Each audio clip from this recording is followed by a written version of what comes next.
बिस्मिल्लाहिर्रहमानिर्रहीम। अस्सलाम वालेकुम काश्तकार भाइयों, गंदम के बीज को जब हम जहर लगा के काश्त करते हैं तो ना सिर्फ बीज से फैलने वाली बीमारियां जैसा कि कंगियारी की बीमारी जिसके अंदर गंदम का सिट्टा ही काले रंग का निकलता है, या फिर करनाल बंट की बीमारी जिसके अंदर दाने काले हो जाते हैं, या फिर फुट रॉट की बीमारी जिसके अंदर पौधे की जड़ें गल सड़ जाती हैं और पौधा मर जाता है। ना सिर्फ हम अपनी गंदम की फसल को इन बीमारियों से बचा लेते हैं बल्कि हम अपनी गंदम की फसल को ज़मीन के जरासीम, जो कि जब हम बीज डालते हैं बीज से पौधा निकलता है और फ़ौरन ही जरासीम जो हैं वो उसके ऊपर हमला करते हैं और पौधा उधर ही मर जाता है। हमारे 1 लाख पौधे अगर हों तो उसके अंदर से 8-10 हज़ार पौधे मर जाते हैं, हमें पता भी नहीं चलता, पौधों की तादाद कम हो जाती है, हमारा नुकसान हो जाता है जिसका हमें अंदाज़ा भी नहीं होता। लेकिन जब हम बीज को जहर लगा के काश्त करेंगे तो उन बीमारियों से भी अपनी फसल को बचा लेंगे और एक अच्छी पैदावार लेने में कामयाब हो जाएंगे। इसी तरह बीज को लगाने वाले बैक्टीरिया भी मार्केट में मिल रहे होते हैं, ना सिर्फ पैदावार को बढ़ाते हैं बल्कि ज़मीन में मौजूद फास्फोरस जो है उसे भी पौधे को दस्तयाब कर देते हैं। उससे हम अपने DAP के खर्च को कम भी कर सकते हैं और पैदावार भी हमें ज़्यादा मिल रही होती है। तो काश्त भाई, किस तरह से आपने ये बैक्टीरिया लगाने हैं, किस तरह से आपने फफूंदी कुश जहर लगाने हैं, इसके बारे में आज हम बात कर रहे होंगे।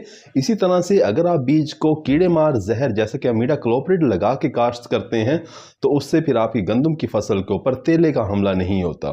काश्त भाई, अभी सारे जहर किस तरतीब से लगाने हैं, इनके लगाने का तरीका क्या होगा, इसके बारे में आज हम बात कर रहे होंगे। अगर आपने हमारा चैनल सब्सक्राइब नहीं किया तो चैनल को फौरन सब्सक्राइब कर दें, साथ में बेल के बटन को दबा दें ताकि फसलों के मुतालिक हम जितनी भी वीडियो बना रहे होते हैं वो आपको बर वक्त मिल सकें।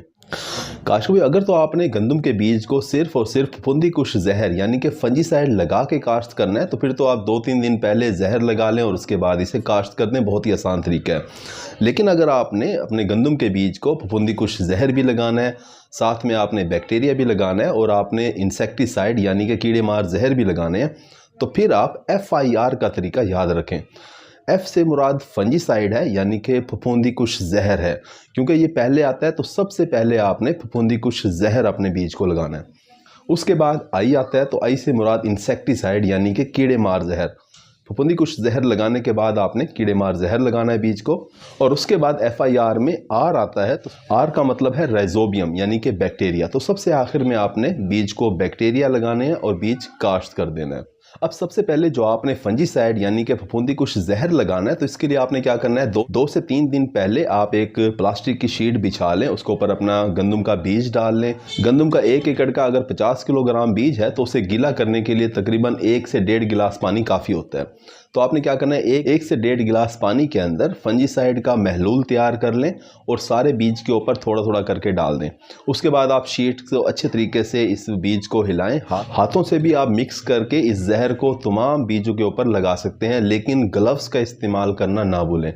इस तरह से आप तमाम बीज के ऊपर जहर लगा लें। अगर आपका जहर रंगदार नहीं है यानी उसके अंदर कोई रंग नहीं है तो इसके अंदर आप थोड़ा सा रंग डाल लेंगे तो उससे फ़ायदा ये होगा कि आपको पता चल जाएगा कि तमाम बीज के ऊपर जहर लग चुका है। काश ये सारा का सारा अमल आपने छांव वाली जगह पे करना है, सायादार जगह पे करना है। अगर जहर की बात की जाए तो थायोफिनेट मिथाइल जहर आप इस्तेमाल कर सकते हैं 2 ग्राम फी किलोग्राम बीज, यानी कि 50 किलोग्राम अगर आप बीज इस्तेमाल कर रहे हैं तो 100 ग्राम आपने थायोफिनेट मिथाइल जहर इस्तेमाल करना है। इसके अलावा आप मेटल एक्सल या मैनकोजेब जहर भी इस्तेमाल कर सकते हैं 2 ग्राम फी किलोग्राम बीज के हिसाब से। काशो इसके बाद हम आ जाते हैं इंसेक्टिसाइड की तरफ यानी कि कीड़े मार जहर। इसके लिए आमतौर पर इमिडाक्लोप्रिड जहर इस्तेमाल किया जाता है। 2 मिलीलीटर फी किलोग्राम बीज आपने इस्तेमाल करना है, यानी कि 50 किलोग्राम बीज के लिए 100 मिलीलीटर आपने इमिडाक्लोप्रिड जहर इस्तेमाल करना है। उसी तरीके से महलूल बनाएं और बीज के ऊपर डाल दें और उसको बीज को अच्छे तरीके से हिला के जहर तमाम बीज के ऊपर लगा दें और इसे सायेदार जगह पे सुखा लें। काश्त में 2 से 3 दिन के बाद जब आपने बीज काश्त करना है तो उस वक़्त आप बैक्टीरिया का इस्तेमाल करें, यानी कि बीज को बैक्टीरिया लगाएं और फ़ौरन काश्त कर दें। 1 किलोग्राम बीज को 10 ग्राम बैक्टीरिया लगाए जाते हैं, यानी कि अगर 50 किलोग्राम आपका बीज है तो 500 ग्राम यानी कि आधा किलो बैक्टीरिया जो है वो 1 एकड़ बीज को लगाया जाता है। इसका लगाने का तरीका ये होगा कि उसी तरह आप शीट के ऊपर सारा बीज डाल लें, 4 गिलास पानी लें और उसमें चीनी डाल के चीनी का एक मीठा महलूल बना लें। उसके बाद इस चीनी के शरबत को आप तमाम बीज के ऊपर डाल दें। इससे आपका बीज जो है वो चिपचिपाहट वाला हो जाएगा। उसके बाद जो आपके पास बैक्टीरिया है, आधा किलोग्राम का पैकेट जो है वो आप इस तमाम बीज के ऊपर अच्छे तरीके से डाल दें और इसे अच्छे तरीके से मिक्स कर दें और उसके फ़ौरन बाद जो है आप इस बीज को अपने खेत के अंदर काश्त कर दें। काशो इसके अलावा फंजीसाइड और इंसेक्टिसाइड का मिक्सचर भी मार्केट के अंदर मिल रहा होता है, जैसा कि टेबाकोनाजोल और अमीडाक्लोप्रिड का मिक्सचर मिल रहा होता है, इसके भी बहुत अच्छे रिजल्ट होते हैं। इसके अलावा अमीडाक्लोप्रिड और डाइफेनाकोनाजोल का मिक्सचर भी मार्केट में मिल रहा होता है, वो भी आप बीज को जहर लगा सकते हैं। काशो इस तरह से FIR तरीके के ऊपर अमल करके आप अपने गंदम के बीज को फंजीसाइड लगा सकते हैं, इंसेक्टिसाइड लगा सकते हैं और बैक्टीरिया भी लगा सकते हैं और एक अच्छी पैदावार लेने में कामयाब भी हो सकते हैं। उम्मीद है कि वीडियो आपको समझ आ गई होगी। अपना ख्याल रखिएगा। अल्लाह हाफिज़।